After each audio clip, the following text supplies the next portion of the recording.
来讲，缅甸伫今日举行全国大选，也这是2021年军方政变甲昂山素季传染的民选政府推翻以来第一摆。也因为缅甸今嘛也真侪所在咧内战，佮加上讲反军方的政党是无法度来参选，地处讲这场大选敢有公平，是受到外界的质疑。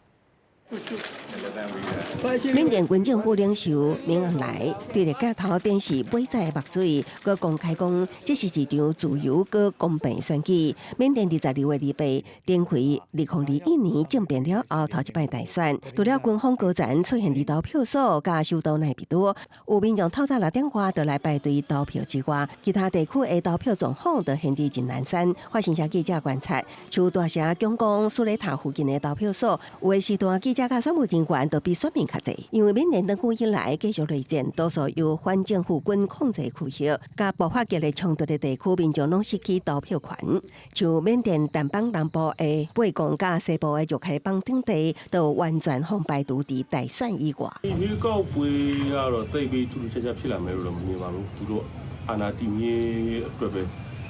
都说是用方啊，你这些大用方标美哦。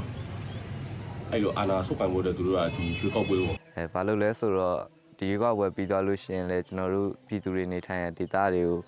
လေကြောင်းတိုက်ခိုက်မှုတွေနဲ့